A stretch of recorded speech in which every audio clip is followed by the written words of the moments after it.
Hi, I just wanted to make a really quick video of something that I hope helps you guys. We have a puppy and we tether him in the back seat when we travel, and we travel a lot. So when we first started traveling with him, or first got him, we ordered a clip like this, and this folds around the car seat, or the car strap, the car seat strap, and then you just thread it through and thread it back through here, and then the car seat strap is in between here, and you just tighten it down a little bit, and it keeps this on the car seat and up and down, and theoretically they can move around. Sorry, my puppy is literally, there he is, there's Frodo, he's the one we're talking about. He's right behind my feet. I can't even move my feet. Anyway, I don't want to bash the company. That's why I'm not giving the name of it. It's not their fault. But my dog, he twists himself around. Like, he wants to look out, then he wants to look this way. And so what happened was this ended up eating into our car strap seat. And seat belt straps are not easy to replace or cheap to replace. If I let Toyota replace my car seat belt in the back, it would cost literally like $450. And I know there's some kind of a repair kit on Amazon, and I've looked them up and they're legit, but you still have to be like a rocket scientist, I think, to get the car seat strap out and do it right, because I don't want to put a kid or even an adult in my back car seat with that strap loose. He's only 50 or 60 pounds, so even though there's kind of a tear in the car seat strap, we're going to move him over, and that's what I'm showing you what we've ordered. So we won't be using that car seat belt at all. But I do have a lot of family and things, and if we go on a trip and I need to pick up my family, normally, if you know my channel, I'm a reseller. I sell full-time on eBay, so normally I'm just hauling cargo in my back seat. I mean, I have it full of clothes and stuff I resell. So we don't, as a rule, really take people places, but there are times that we do, or maybe we're taking one friend and I need to sit in the back. So if we ever need 3 seat belts in the back, we're in trouble. I don't think we're going to spend the money to repair it right away.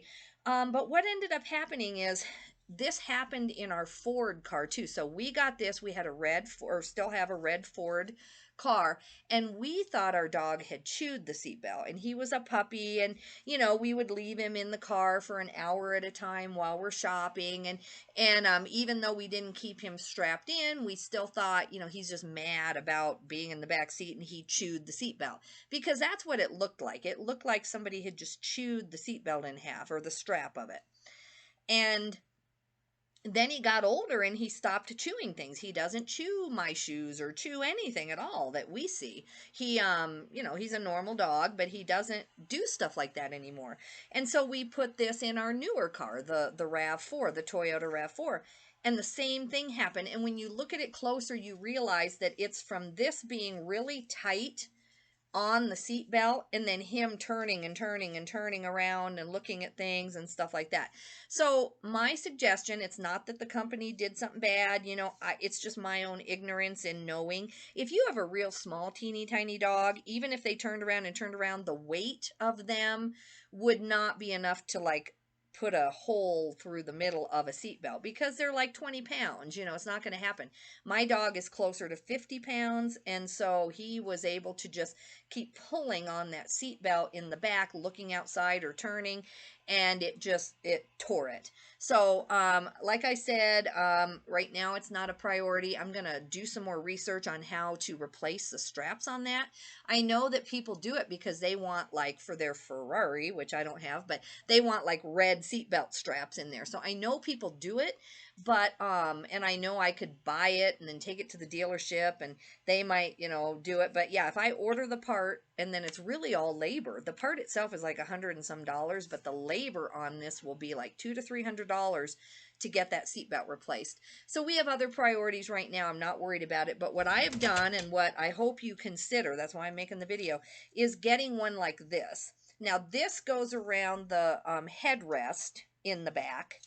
And then see how much leeway it should give him. He should be able to go back and forth all up and down the back seat, and then this hooks to the back of his harness. And so I've ordered two of these. These are like $4 a piece because I got a set of two for like $10. There's a bunch of different brands. The brand isn't important. I don't even know if it says. I don't even know if it does, but the brand isn't important. These are very common, but it's really a regret of mine because I have two cars with two seat belts that like $1,000 in damage, technically speaking. And I guess this is called Petsana, and it has really good reviews on Amazon. Like tens of thousands of other people figured this out. I'm the one buying that one. I don't even know that it was because it was cheaper. It just made sense. My son, he has some where the bottom of this, instead of fitting on the headrest, it buckles into the seat belt um, housing anyway. And so that's how he uses them. But I'm the only person I know who bought this one, which just is a disaster. So I'm hoping, even though this is a reselling channel and a lot of people do look at my other videos on low spending and that kind of thing, I'm hoping that you just save yourself. If you get a new puppy, please buy this kind and hopefully save your seatbelt. These are cute too. They come in every color of the rainbow, so I love these. And you know, to be honest, even if his weight somehow pulled on the headrest, I think the headrest is cheaper. I mean, to replace. I truly do. I think even if the same thing happened and he got a little bit too crazy back there, I think you can go to a, to a, what's it called? A scrapyard or a junkyard with cars, and I think you can easily get that where and put it back in yourself. Like if the headrest is broken, you can push the button, lift the headrest out, put the one you got at the junkyard back in, and it's like a no problem thing. But with this, you have to have like some, like I said, a rocket scientist to rethread the seatbelt and make sure that it's safe for anybody to sit there.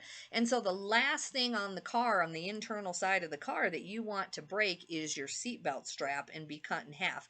So anyway, guys, I'm hoping to save somebody else some headache. Frodo could care less, but I'm looking forward to using these things. And I got to, yeah, I'm trying to think.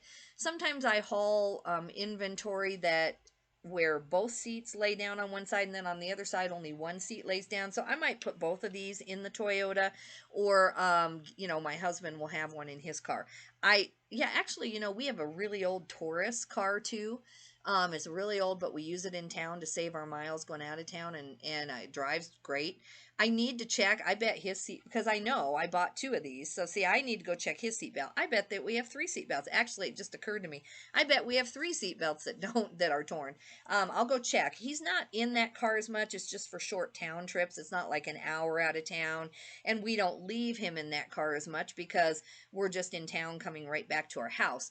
When we're on a trip, then that's when we'll leave him in the back and go into Walmart if the weather isn't too hot and stuff like that. So anyway, that car we don't take anybody in because it's just, we're in town. We don't drive anybody around town in that. So hopefully we don't have three seat belts that we've ruined. But anyway, guys, hope you're smarter than I was. I hope you already knew this. I hope this is not some new thing to you. But if it is, replace it right away. Unless your dog is really small, I just feel better about it. Okay, have a good day, guys. Thanks for listening. Bye-bye.